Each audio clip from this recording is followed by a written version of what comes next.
నమస్కారం పాత్ర న్యూస్ కి స్వాగతం. హెడ్లైన్ చూద్దాం.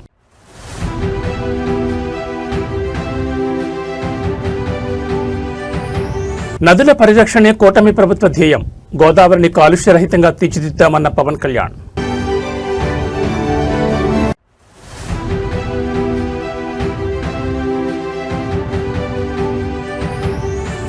రైతుల గుండెలు ఆగిపోతున్నా రేవంత్ రెడ్డి గుండె కరగడం లేదు. కాంగ్రెస్ సర్కార్పై హరీష్ రావు ఫైర్.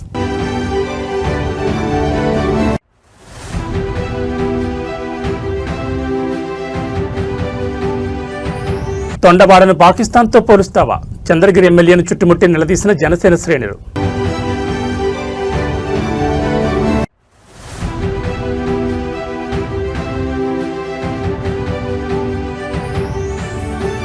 పూర్తి ప్రభుత్వ ఖర్చులతో హైదరాబాద్ విజ్ఞాన యాత్ర. ఒక్కో ఏజెన్సీ జిల్లా నుండి 1000 మంది ఎంపిక. ఇక డీటెయిల్స్ చూస్తే ఆంధ్రప్రదేశ్ ఆరోగ్య రంగంలో సరికొత్త సాంకేతిక విప్లవానికి నాంది పడింది. మారుమూల ప్రాంతాల ప్రజలకు సైతం కార్పొరేట్ స్థాయి అత్యాధునిక వైద్య సేవలను చేరుచేయడమే లక్ష్యంగా కూటమి ప్రభుత్వం సరికొత్త అడుగులు వేస్తోంది. ఇందులో భాగంగా చిత్తూరు జిల్లా పూతలపట్టు ప్రాథమిక ఆరోగ్య కేంద్రంలో ఏర్పాటు చేసిన సంజీవని ప్లాట్ఫామ్లో ఏఐ అసిస్టెడ్ కన్సల్టేషన్ విధానాన్ని ముఖ్యమంత్రి చంద్రబాబు నాయుడు స్వయంగా వీక్షించారు. ఆర్టిఫిషియల్ ఇంటెలిజెన్స్ సహాయంతో సామాన్యులకు అందుతున్న వైద్య ప్రక్రియను చూసి ఆయన హర్షం వ్యక్తం చేశారు. పూతలపట్టు పిహెచ్సికి వెళ్లిన ముఖ్యమంత్రికి అక్కడి మెడికల్ ఆఫీసర్ ఈ సరికొత్త టెక్నాలజీ పనితీరును లైవ్ లో డెమో ఇచ్చి చూపించారు. ఒక రోగి ఆసుపత్రికి రాగానే నర్సులు రికార్డ్ చేసిన శరీర ఉష్ణోగ్రత, బీపీ, పల్స్ వంటి వైటల్స్ ఆటోమేటిక్ గా సిస్టంలోకి ఎలా అప్లోడ్ అవుతాయో సీఎం పరిశీలించారు. అనంతరం సదరు రోగి యొక్క పాత వైద్య చరిత్రను ఏఐ సిస్టమ్ క్షణాల వ్యవధిలో సేకరించడం, డాక్టర్ల విశ్లేషణకు అది ఎలా తోడ్పడుతుందనే అంశాలను ముఖ్యమంత్రికి వైద్యులు వివరించారు. ఈ సాంకేతికతలో అత్యంత కీలకమైన ఏఐ సపోర్ట్ ఆటోమేటెడ్ డాక్యుమెంటేషన్ విధానాన్ని సీఎం చంద్రబాబు నాయుడు ప్రత్యక్షంగా అడిగి తెలుసుకున్నారు. డాక్టర్లు రోగితో మాట్లాడుతున్నప్పుడే ఏఐ సాఫ్ట్వేర్ ఆటోమేటిక్ గా కేస్ షీట్ ను రికార్డ్ చేస్తుంది. చివరిగా రోగికి ఎలాంటి కాగితాలు అవసరం లేకుండా అత్యంత పారదర్శకంగా డిజిటల్ ప్రిస్క్రిప్షన్ జనరేట్ అయ్యే ప్రక్రియను లైవ్ లో చూసి సీఎం అభినందించారు. దీనివల్ల వైద్యుల సమయం ఆదా అవడమే కాకుండా రోగులకు మరింత ఖచ్చితత్వంతో కూడిన చికిత్స అందుతుందని అధికారులు తెలిపారు. సాంకేతికతను సామాన్యుడి చెంతకు చేర్చడంలో ఎల్లప్పుడూ ముందుండే సీఎం చంద్రబాబు ఈ సంజీవని ప్లాట్ఫామ్ పనితీరుపై పూర్తి సంతృప్తిని వ్యక్తం చేశారు. రాబోయే రోజుల్లో రాష్ట్ర వ్యాప్తంగా ఉన్న అన్ని ప్రాథమిక ఆరోగ్య కేంద్రాలకు ఈ ఏఐ అసిస్టెడ్ కన్సల్టేషన్ విధానాన్ని విస్తరింపజేస్తామని స్పష్టం చేశారు. దీని ద్వారా గ్రామీణ ప్రాంతాల్లో ఉన్న రోగుల డేటా సురక్షితంగా డిజిటలైజ్ చేయబడుతుందని, భవిష్యత్తులో వారికి అత్యవసర వైద్యం అందించడానికి ఇది ఒక మైలురాయిగా మారుతుందని పబ్లిక్ హెల్త్ ఎక్స్పర్ట్స్ అభిప్రాయపడుతున్నారు. మెడికల్ రంగంలో ఆర్టిఫిషియల్ ఇంటెలిజెన్స్ ను సమర్థవంతంగా వాడుకుంటూ ఏపీ ప్రభుత్వం చేపట్టిన ఈ సరికొత్త ప్రయోగం దేశంలోని హెల్త్ టెక్నాలజీ విభాగంలో సరికొత్త మోడల్గా నిలవబోతోంది. డాక్టర్ అనిల్ కుమార్ నాయక్ గారితో మీకు అపాయింట్మెంట్ ఇస్తున్నామా సార్. నేను కలిసే ముందు ఒకసారి స్టాఫ్ నర్స్ దగ్గరికి వెళ్ళి మీ బీపీ షుగర్ అంతా ఎంత ఉందని ఒకసారి చెక్ చేసుకోండి మా. చెక్ చేసుకున్నాక సార్ దగ్గరికి వెళ్ళండి. లాస్ట్లో తిరిగి వెళ్ళేటప్పుడు నాకు ఈ స్లిప్ చూపించేసి వెళ్ళండి, ఓకేనా? సో డాక్యుమెంటేషన్ అంతా సేవ్ చేస్తాను సార్, స్కాన్ చేసి పెట్టేస్తాను సార్. మళ్ళీ స్లిప్ ఎందుకు ఇచ్చారు సార్? ఫిజికల్ డేటా కూడా సేవ్లో ఉంటుంది సార్. అక్కడ డాక్టర్ ఏఐ రికార్డ్ డేటా కూడా సేవ్లో ఉంటుంది సార్.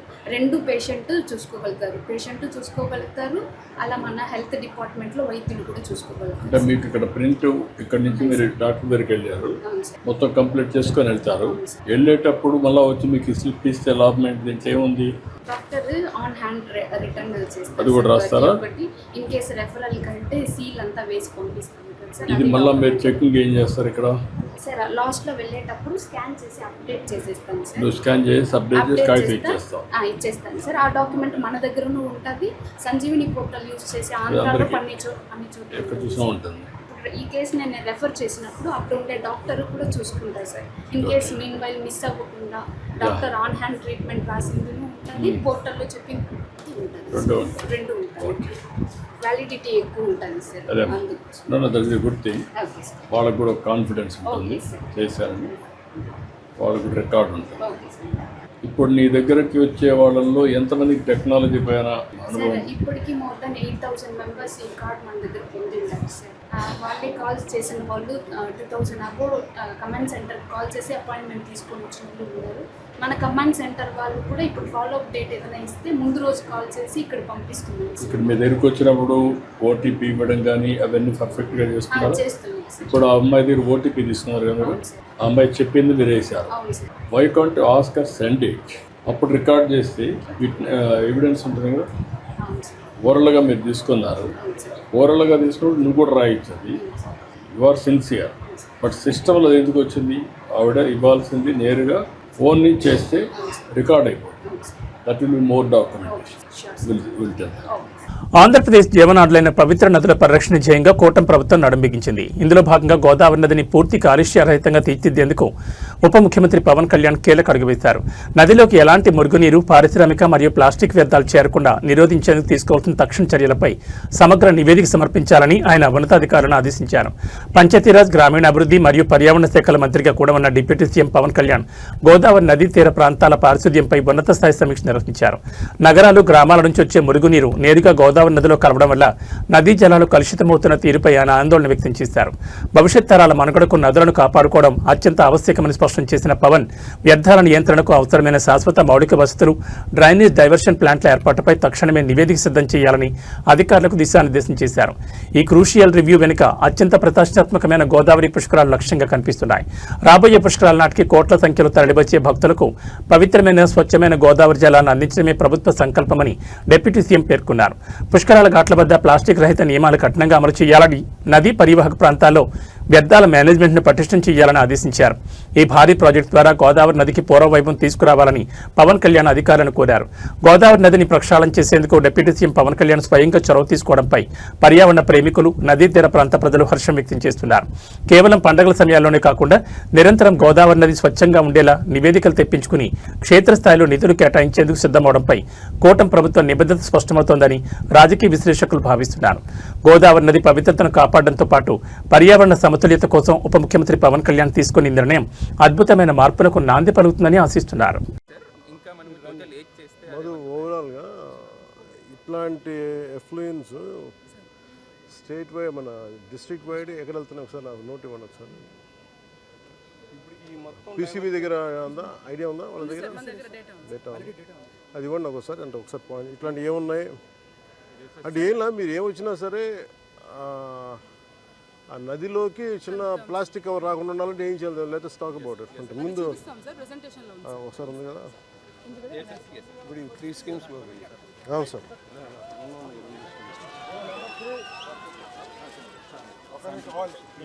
ఏంటిది?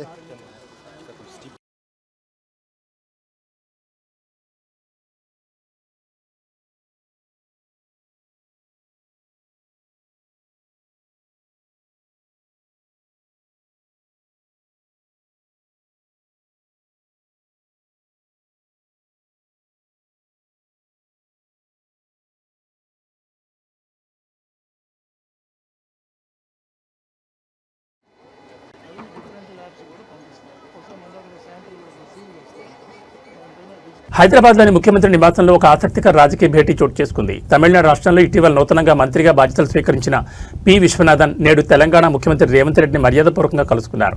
ఇరు రాష్ట్రాల నేతల మధ్య జరిగిన ఈ సద్భావన భేటీకి సంబంధించిన పూర్తి వివరాలు చూస్తే, తమిళనాడు కేబినెట్లో మంత్రిగా కొత్తగా బాధ్యతలు చేపట్టిన తర్వాత పి విశ్వనాథన్ తొలిసారిగా హైదరాబాద్ పర్యటనకు వచ్చారు. ఈ సందర్భంగా ముఖ్యమంత్రి రేవంత్ రెడ్డిని ఆయన మర్యాదపూర్వకంగా కలిశారు. ఈ భేటీలో సీఎం రేవంత్ రెడ్డి తమిళనాడు మంత్రి విశ్వనాథన్ కి సాలువా కప్పి బొకే అందించి ఘనంగా సత్కరించారు. మంత్రిగా బాధ్యతలు చేపట్టినందుకు గాను ఆయనకు హృదయపూర్వక శుభాకాంక్షలు మరియు అభినందనలు తెలియజేశారు. కేవలం మర్యాదపూర్వకంగానే కాకుండా ఈ ఆత్మీయ సమావేశంలో ఇరు రాష్ట్రాల మధ్య ఉన్న సాంస్కృతిక బంధాలు, ప్రాంతీయ అభివృద్ధి మరియు అంతర్రాష్ట్ర సంబంధాల మెరుగుదలపై నేతలు కొద్దిసేపు చర్చించినట్టు తెలుస్తోంది. పొరుగు రాష్ట్రాలైన తమిళనాడు, తెలంగాణ ప్రభుత్వాలు పరస్పర సహకారంతో ప్రజా సంక్షేమ పథకాల అమలులో అనుభవాలను పంచుకోవడం ద్వారా దక్షిణాది రాష్ట్రాల ప్రగతికి మరింత దోహదపడగలవని ఈ సందర్భంగా నేతలు అభిప్రాయపడ్డారు. ముఖ్యమంత్రి చూపిన ఆదరణకు, ఆత్మీయ సత్కారానికి తమిళనాడు మంత్రి విశ్వనాథన్ ప్రత్యేక కృతజ్ఞతలు తెలిపారు. పొరుగు రాష్ట్రాల మంత్రులు, ప్రముఖులు హైదరాబాద్ వచ్చినప్పుడు ముఖ్యమంత్రి రేవంత్ రెడ్డి వారితో జరుగుతున్న ఇటువంటి భేటీలు అంతర్రాష్ట్ర సమన్వయాన్ని పెంచేందుకు ఎంతగానో ఉపయోగపడుతున్నాయని విశ్లేషకులు భావిస్తున్నారు.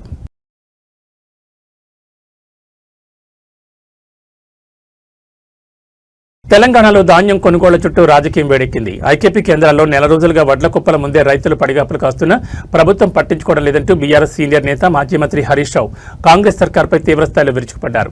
ఐకేపీ సెంటర్లలో రైతుల గుండెలు ఆగిపోతున్నా ముఖ్యమంత్రి రేవంత్ రెడ్డి గుండె కరడం లేదంటూ ఆయన చేసిన వ్యాఖ్యలు ఇప్పుడు రాష్ట్ర వ్యాప్తంగా రాజకీయ సంచలనం సృష్టిస్తున్నాయి. రాష్ట్ర వ్యాప్తంగా ఏర్పాటు చేసిన ధాన్యం కొనుగోలు కేంద్రాల్లో క్షేత్రస్థాయి పరిస్థితులు దయనీయంగా మారాయి. తాము పండించిన వడ్లను అమ్ముకోవడానికి కొనుగోలు కేంద్రాలకు తీసుకొచ్చి నెల రోజులు గడుస్తున్నా ఇంతవరకు కనీసం ధాన్యం నింపేందుకు రైతులకు గన్ని సంచులు కూడా ఇవ్వడం లేదని అన్నదాతలు లబోదిబ్బోమంటున్నారు. ఎండ తీవ్రతకు ఒడ్లు ఎండిపోతుండడం, మరోవైపు అకాల వర్షాలు వస్తే ఎక్కడ తడిసిపోతుందోనని రైతులు రాత్రింబవళ్లు కొనుగోలు కేంద్రాల వద్ద జాగారం చేస్తున్నారు. రైతుల ఈ దీనస్థితిపై మాజీ మంత్రి హరీష్ రావు తీవ్రంగా స్పందించారు. అన్నదాతలు గుండె పగిలి చనిపోతున్న రేవంత్ రెడ్డి ప్రభుత్వంలో చలనం లేదని ధ్వజమెత్తారు. ధాన్యం కొనుగోలు ప్రక్రియను పూర్తిగా గాలి కుదిలేశారని, కనీసం సంచులు సరఫరా చేయలేని చేతగాని స్థితిలో ఈ ప్రభుత్వం దంటూ దిగిపట్టారు. కొనుగోలు జరపకుండా కాలయాపన చేస్తూ రైతులు తక్కువ ధరకే దళారులకు అమ్ముకునేలా ప్రభుత్వం పరోక్షంగా మిల్లుల యజమానులకు కొమ్ము కాస్తోందని ఆయన ఆరోపించారు. సకాలంలో కొనుగోలు జరగకపోవడంతో అటు బ్యాంకుల నుంచి తెచ్చిన పెట్టుబడి అప్పులకు వడ్డీలకు పెరిగిపోతున్నాయని, ఇటు తూకం వేయడంలో ఆలస్యం జరుగుతోందని రైతులు ఆవేదన వ్యక్తం చేస్తున్నారు. కాంగ్రెస్ ప్రభుత్వం తక్షణమే స్పందించి యుద్ధ ప్రాతిపదికన కొనుగోలు కేంద్రాలకు సంచులు సరఫరా చేయాలని, చివరి గింజ వరకు మద్దతు ధర కొనుగోలు చేసి రైతాంగాన్ని ఆదుకోవాలని విపక్షాలు మరియు రైతు సంఘాలు డిమాండ్ చేస్తున్నాయి. ఒకవైపు అన్నదాతల కన్నీళ్లు, మరోవైపు విపక్షాల ముట్టడితో ధాన్యం కొనుగోలు వ్యవహారం రాష్ట్రాల్లో పెద్ద హాట్ టాపిక్ గా మారింది. మరి ఈ విమర్శలపై ప్రభుత్వం ఎలా స్పందిస్తుందో, కొనుగోలు ఎప్పటికీ వేగవంతం అవుతాయో చూడాలి. రైతుల గుండెలాగిపోయిన ఈ ప్రభుత్వము, ఈ రేవంత్ రెడ్డి గుండె కరగడం లేదు. కుప్పల మీదనే పిట్టల్లాగా రైతులు వాలిపోతున్నారు. నిన్న కొల్చారం మండలంలో మెదక్ జిల్లాలో ఒక రైతు చనిపోయినాడు. ఇప్పటికి రాష్ట్రంలో 10-12 మంది రైతులు చనిపోయినారు. ప్రభుత్వం ధాన్యం కొనడం లేదని బాధపడుతున్నారు. ఇప్పుడే ఒక మహిళా రైతు కలిసింది ఇక్కడ, నాగలక్ష్మి. మక్కలమ్మినేమో ఇంతవరకు రూపాయి రాలే. నెల రోజులైంది సార్ నేను ఎన్సాన్పల్లిలో వడ్లు పోసి, ఇంతకు సంచులు కూడా ఇయ్యలేదని నాగలక్ష్మి చెప్తా ఉంది. ముఖ్యమంత్రి ఏం డైలాగ్ కొడుతుండు, మిషన్ మోడ్ల వడ్లు కొనుండ్రు అని హైదరాబాద్లో కూర్చొని డైలాగ్ కొడుతుండు. మిషన్ మోడ్ అట. నీది మిషన్ మోడ్ కాదు రేవంత్ రెడ్డి, నీదంతా కమిషన్ మోడ్. మిషన్ మోడ్లో కొంటే నత్తలు కూడా సిగ్గుపడతాయి. నీ వడ్లు కొనే పద్ధతి చూస్తే నత్తలు కూడా సిగ్గుపడతాయి. రోహిణి కార్తె తెచ్చినా 3వ వంతు వడ్లు కొనలేను ఇప్పటికీ. దేశంలోని అత్యున్నత పౌర పురస్కారాలైన పద్మ అవార్డుల ప్రదానోత్సవానికి రాజధాని న్యూఢిల్లీలోని రాష్ట్రపతి భవన్ వేదికైంది. వివిధ రంగాల్లో దేశ కీర్తి ప్రతిష్టలను ప్రపంచవ్యాప్తంగా ఇనుబడింపచేసిన అసాధారణ ప్రతిభావంతులను కేంద్ర ప్రభుత్వం నేడు పద్మ పురస్కారాలతో గౌరవించబోతోంది. గౌరవ రాష్ట్రపతి ద్రౌపది ముర్ము ఈ రోజు దేశవ్యాప్తంగా ఎంపికైన ప్రముఖులకు ఈ అత్యున్నత అవార్డులను స్వయంగా ప్రదానం చేయనున్నారు. రాష్ట్రపతి భవన్లో జరిగే ఈ అత్యంత ప్రతిష్టాత్మక సివిలియన్ ఇన్వెస్టిచేర్ వేడుకలో మొత్తం 66 పద్మ అవార్డులను రాష్ట్రపతి ద్రౌపది ముర్ము బహుకరిస్తారు. ఈ పురస్కారాల్లో దేశంలోని రెండవ అత్యున్నత పౌర పురస్కారమైన పద్మవిభూషణ్, అలాగే పద్మభూషణ్ మరియు వివిధ రంగాల్లో అద్భుతమైన ప్రతిభ కనబరిచిన సాధకులకు పద్మశ్రీ 58 పురస్కారాలను ఈ వేడుకలు అధికారికంగా అందజేస్తారు. కళలు, సాహిత్యం, సైన్స్, క్రీడలు, సామాజిక సేవ మరియు ప్రజా వ్యవహారాల రంగాల్లో నిరుపమాన సేవలు అందించిన వారు ఈ అవార్డు గ్రహీతల్లో ఉన్నారు.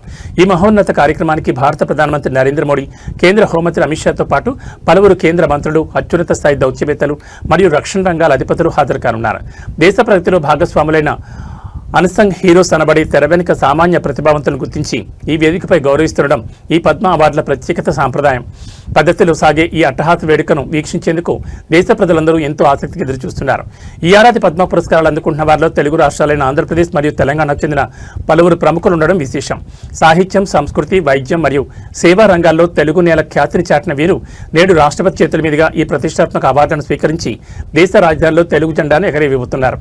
అవార్డు గ్రహీతలందరికీ దేశవ్యాప్తంగా అభినందనలు వెల్లువకూరుస్తోంది. దేశరత్నాలకు రాష్ట్రపతి భవన్లో జరిగే ఈ పద్మ పురస్కారాల సత్కారం ప్రతి ఒక్క భారతీయుడికి ఎంతో గర్వకారణం.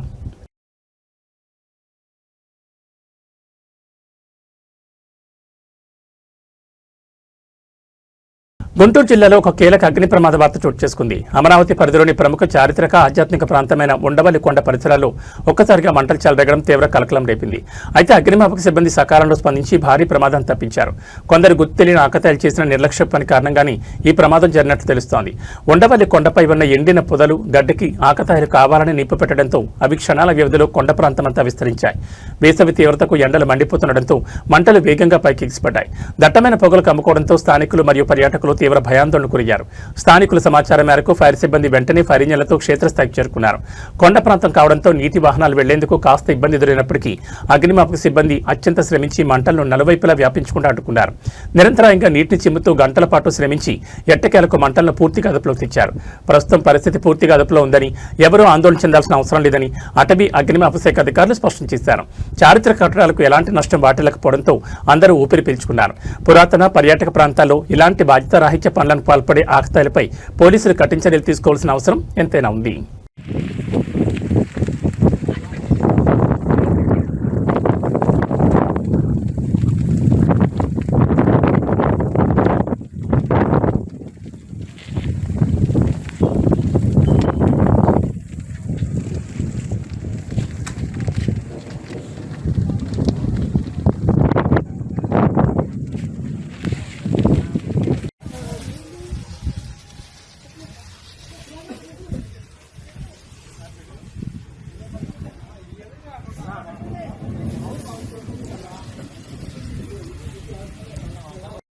ఆంధ్రప్రదేశ్ అధికార కూటమిలో నివురుగప్పిన నిప్పులా ఉన్న అంతర్గత విభేదాలు ఇప్పుడు ఒక్కసారిగా బట్టబయలయ్యాయి. చిత్తూరు జిల్లా చంద్రగిరి నియోజకవర్గంలో కూటమి నేతల మధ్య వివాదం తారాస్థాయికి చేరింది. చంద్రగిరి టీడీపీ ఎమ్మెల్యే పులివర్తి నానికి స్థానిక జనసేన నేత మురళీరెడ్డి బహిరంగ చెప్పి చూపించడం ఇప్పుడు రాష్ట్ర రాజకీయాల్లో తీవ్ర సంచలనంగా మారింది. కూటమి మిత్రుల మధ్య ఈ స్థాయి శత్రుత్వానికి దారితీసిన కారణాలేంటి? చంద్రగిరి మండలం తొండవాడ గ్రామానికి వచ్చిన ఎమ్మెల్యే పులివర్తి నానికి తీవ్ర చేదు అనుభవం ఎదురైంది. ఎమ్మెల్యే రాకను గమనించిన జనసేన పార్టీ నేత మురళీరెడ్డి వందలాది మంది అనుచరులతో అక్కడికి చేరుకుని ఎమ్మెల్యేని నిలదీశారు. తీవ్ర ఆగ్రహంతో ముగిపోయిన మురళీరెడ్డి చెప్పుతో కొడతా నా కొడక బయటకు రా అంటూ అత్యంత ఘాటుపాద్యాలంతో ఎమ్మెల్యేపై విరుచుపడ్డారు. తన చేతిలో ఉన్న చెప్పును ఎమ్మెల్యేకు చూపిస్తూ దూసుకెళ్లే ప్రయత్నం చేయడంతో అక్కడున్న స్థానికులు, భద్రతా సిబ్బంది ఆయన అడ్డుకోవడంతో త్రుటిలో పెద్ద ప్రమాదం తప్పింది. జనసేన నేత ఇంతలా రగిలిపోవడానికి బలమైన కారణమే ఉందని తెలుస్తోంది. గతంలో ఎమ్మెల్యే పులివర్తి నాని తొండవాడ గ్రామాన్ని శత్రు దేశమైన పాకిస్తాన్తో పోల్చారనే ఆరోపణలున్నాయి. దీనిపైనే మురళీరెడ్డి తీవ్రంగా మండిపడ్డారు. గడిచిన అసెంబ్లీ ఎన్నికల్లో ఇదే తొండవాడ గ్రామం కూటమికి ఏకంగా 566 ఓట్ల భారీ మెజార్టీ ఇచ్చి గెలిపించిందని, అలాంటి పవిత్రమైన ఊరిని ఒక ఎమ్మెల్యే అయ్యుండి పాకిస్తాన్తో ఎలా పోలుస్తాం అంటూ నిలదీశారు. గ్రామానికి వచ్చిన ఎమ్మెల్యే ముందుగా దీనిపై గ్రామ ప్రజలకు వివరణ ఇవ్వాలని, క్షమాపణ చెప్పాలని డిమాండ్ చేస్తూ ఈ హైడ్రామా సృష్టించారు. చంద్రగిరి నియోజకవర్గంలో ఎన్నికల సమయం నుంచే రెండు పార్టీల ద్వితీయ శ్రేణి నాయకుల మధ్య ఆధిపత్య పోరు కొనసాగుతోంది. అయితే ఏకంగా ఒక అధికార పార్టీ ఎమ్మెల్యేను చుట్టుముట్టి చెప్పు చూపించి నిలదీసే స్థాయికి వివాదం వెళ్లడంపై టీడీపీ శ్రేణులు తీవ్ర ఆగ్రహం వ్యక్తం చేస్తున్నాయి. మురళీరెడ్డిపై కఠిన చర్యలు తీసుకోవాలని డిమాండ్ చేస్తున్నాయి. ఈ ఘర్షణ వాతావరణంతో చంద్రగిరిలో లా అండ్ ఆర్డర్ సమస్య తలెత్తకుండా పోలీసులు భారీగా మోహరించారు.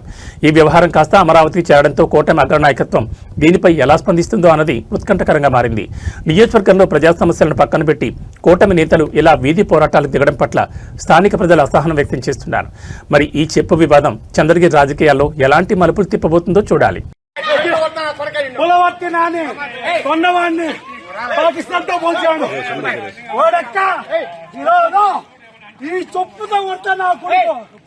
ఓడక్క ఈ చెప్పుతో కొడతా. పాకిస్తాన్ మా ఊరా 560 ఓట్లు. రారా రా మారుమూల అడవుల్లో గిరిజన తాండాలో నివసించే మన ఆదివాసీ సోదరులకు అరుదైన అవకాశం కల్పించబోతోంది పర్యాటక శాఖ. ఆధునిక ప్రపంచానికి, నగర జీవనానికి దూరంగా ఉండే గిరిజన బిడ్డలకు పూర్తి ప్రభుత్వ ఖర్చులతో భాగ్యనగర వైభవాన్ని, ఇక్కడి చారిత్రక కట్టడాలను చూపించేందుకు ఒక అద్భుతమైన మెగా టూరిజం ప్రాజెక్టుకు శ్రీకారం చుట్టారు. ఈ ప్రతిష్టాత్మక యాత్రలకు సంబంధించిన పూర్తి వివరాలు చూస్తే రాష్ట్రంలోని మారుమూల అటవీ ప్రాంతాల్లో ఉన్న ఏజెన్సీ జిల్లాల నుంచి ఈ యాత్రల కోసం గిరిజనులను ఎంపిక చేయనున్నారు.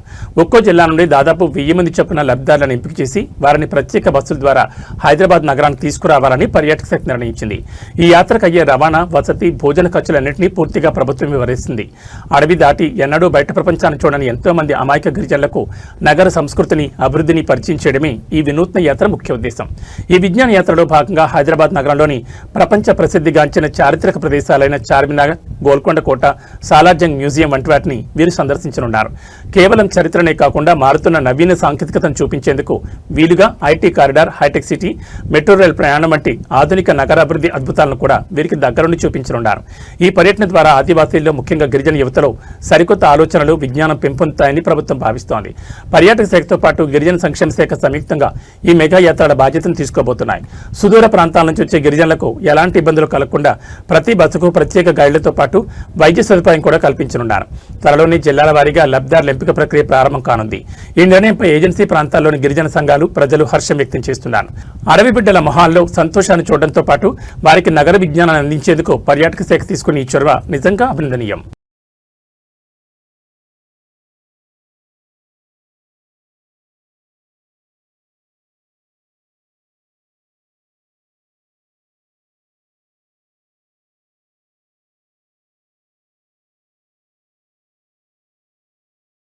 హైదరాబాద్ భాగ్యనగరంలో అత్యంత కీలకమైన పశ్చిమ మండలం కనెక్టివిటీ రూట్ మెహదీపట్నం మీదుగా ప్రయాణించే వాహనదారులకు అలర్ట్. మెహదీపట్నం రైతు బజార్ మరియు బస్ స్టాప్ సమీపంలో ఎంతో కాలంగా ఎదురుచూస్తున్న పెడెస్ట్రియన్ స్కైవాక్ బ్రిడ్జ్ నిర్మాణ పనులు ప్రస్తుతం అత్యంత వేగంగా కొనసాగుతున్నాయి. ఈ పనుల నేపథ్యంలో ఆ ప్రాంతంలో ట్రాఫిక్ తీవ్రంగా నెమ్మదించింది. మెహదీపట్నం జంక్షన్లో పాదచారుల భద్రత కోసం హెచ్ఎండిఏ ప్రతిష్టాత్మకంగా నిర్మిస్తున్న ఈ భారీ స్టీల్ స్కైవాక్ బ్రిడ్జ్ పనులు చివరి దశకు చేరుకున్నాయి. భారీ క్రేన్ల సహాయంతో ఇనుప పిల్లర్లు, గార్డర్లను అమర్చే పనులు జరుగుతుండటంతో ప్రధాన రహదారిపై వాహనాల రాకపోకలు కేవలం 2 లైన్లకే పరిమితమయ్యాయి. దీనివల్ల మాసపు ట్యాంక్ వైపు నుంచి రేతిబౌలి, టోలీ చౌక్ వెళ్లే మార్గంలో మరియు అటువైపు నుండి వచ్చే రూట్లలో వాహనాలు బంపర్ టు బంపర్ నెమ్మదిగా కదులుతున్నాయి. క్షేత్రస్థాయిలో ప్రయాణికులకు ఎలాంటి ఇబ్బందులు కలగకుండా ఉండేందుకు హైదరాబాద్ ట్రాఫిక్ పోలీసులు రంగంలో దిగారు. అదనపు బలగాలను మోహరించి వాహనాలు నిరంతరం క్రమబద్ధీకరిస్తున్నారు. అయినప్పటికీ పనుల తీవ్రత దృష్ట్యా ఈ మార్గంలో ప్రయాణించేవారు సాధ్యమైనంత వరకు ప్రత్యామ్నాయ దారులను ఎంచుకోవాలని అధికారులు సూచిస్తున్నారు. మాసబ్ ట్యాక్ నుండి వెళ్లేవారు బంజారాహిల్స్ రోడ్ నెంబర్ 12 మీదుగా లేదా PVNR ఎక్స్ప్రెస్ వే డౌన్ రాంపుల మళ్లింపులను గమనించి ప్రయాణించాలని, అత్యవసర ప్రయాణాలు ఉన్నవారు అదనపు సమయాన్ని కేటాయించుకుని బయలుదేరాలని విజ్ఞప్తి చేశారు. మెహదీపట్నంలో ట్రాఫిక్ చిక్కుల్లో పడకుండా ఉండాలంటే నగరవాసులు గూగుల్ మ్యాప్స్ మరియు ట్రాఫిక్ పోలీసుల అధికారిక సోషల్ మీడియా అప్డేట్స్ ని గమనిస్తూ ప్రయాణించడం మంచిదంటున్నారు.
పసిడి ప్రేమికులకు షాక్ ఇస్తూ బంగారం ధరలు మళ్లీ పైపెక్కి కదిలాయి. అంతర్జాతీయ మార్కెట్లో చోటు చేసుకుంటున్న పరిణామాలు, వివాహాల సీజన్ డిమాండ్ కారణంగా హైదరాబాద్ బులియన్ మార్కెట్లో ఇవాళ బంగారం ధరలు మళ్లీ పెరిగాయి.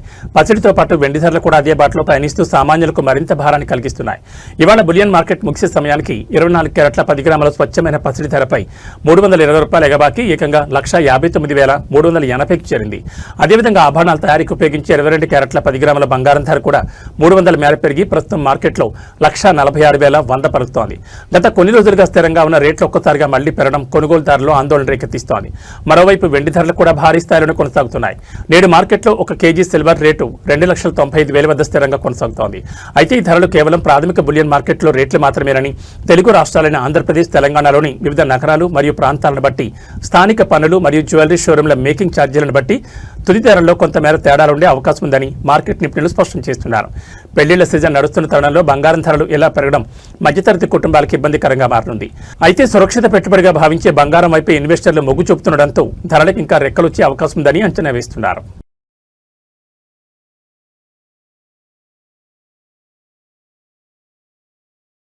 తెలుగు రాష్ట్రాల్లో భానుడు తన ప్రతాపం చూపిస్తున్నాడు. రోహిణి కార్తె ప్రవేశంతో ఎండల తీవ్రత మరింత ముదిరింది. ఇవాళ కూడా 2 రాష్ట్రాల్లో ఎండలు మండిపోతాయని, ప్రజలు అప్రమత్తంగా ఉండాలని వాతావరణ శాఖ నిపుణులు హెచ్చరిస్తున్నారు. ఏపీ మరియు తెలంగాణలోని పలు జిల్లాలు రికార్డు స్థాయి ఉష్ణోగ్రతలు నమోదయ్యే అవకాశం ఉందన్న తాజా వాతావరణ నివేదిక వివరాలు చూస్తే ముందుగా ఆంధ్రప్రదేశ్ విషయానికి వస్తే రాష్ట్రంలోని పలు జిల్లాలు ఎండలు తీవ్ర రూపం దాల్చనున్నాయి. ముఖ్యంగా పల్నాడు, గుంటూరు, ఎన్టీఆర్, కృష్ణా, ఏలూరు, పోలవరం సహా ఉభయ గోదావరి జిల్లాల్లో సూర్యుడి బగబగలు కొనసాగుతాయి. ఈ ప్రాంతాల్లో గరిష్ట ఉష్ణోగ్రతలు 45 డిగ్రీల నుంచి ఏకంగా 48 డిగ్రీల వరకు ఎగబాకే ప్రమాదం ఉందని వాతావరణ శాఖ అంచనా వేసింది. మధ్యాహ్నం పూట తీవ్రమైన ఉక్కపోత, వేడిగాలులు వీచే అవకాశం ఉంది. అటు తెలంగాణలోనూ పరిస్థితి ఇలాగే ఉండబోతోంది. ఉమ్మడి ఆదిలాబాద్, నిజామాబాద్, కరీంనగర్, వరంగల్, ఖమ్మం జిల్లాలో ఇవాళ రికార్డు స్థాయి టెంపరేచర్స్ నమోదయ్యే వీలుంది. ఈ జిల్లాల్లో ఉష్ణోగ్రతలు 44 డిగ్రీల నుంచి 47 డిగ్రీల వరకు రికార్డు అయ్యే అవకాశం ఉందని అధికారులు పేర్కొన్నారు. అయితే ఇదే సమయంలో తీవ్రమైన వేడి కారణంగా స్థానికంగా ఏర్పడే ద్రోణి ప్రభావంతో కొన్ని జిల్లాల్లో అక్కడక్కడ అకాల వర్షాలు లేదా ఉరుములతో కూడిన జల్లులు పడవచ్చని కూడా వాతావరణ శాఖ నిపుణులు హెచ్చరించారు. ఎండలు మరియు వడగాల్పులు తీవ్రత దృష్ట్యా ప్రజలు అత్యవసరమైతే తప్ప మధ్యాహ్నం 11 గంటల నుంచి సాయంత్రం 4 గంటల వరకు బయటకు రాకూడదని వైద్యులు సూచిస్తున్నారు. తగిన నీరు, ద్రవ పదార్థాలు తీసుకుంటూ జాగ్రత్తలు వహించాలన్నారు. మధ్యతరగతి ప్రజలపై మరోసారి ధరల భారం పడింది. ఇప్పటికే నిత్యావసర వస్తువుల ధరలతో సతమతమవుతున్న దేశ ప్రజలకు చమురు సంస్థలు గట్టి షాక్ ఇచ్చాయి. దేశవ్యాప్తంగా పెట్రోల్, డీజిల్ ధరలు మళ్లీ పెరిగాయి. అంతర్జాతీయ మార్కెట్ ప్రభావమో లేదా చమురు సంస్థల ఇష్టారాజ్యమో గానీ లీటర్ ఇంధనంపై దాదాపు ₹3 వరకు వడ్డించడం ఇప్పుడు వాహనదారుల్లో తీవ్ర ఆందోళన కలిగిస్తోంది.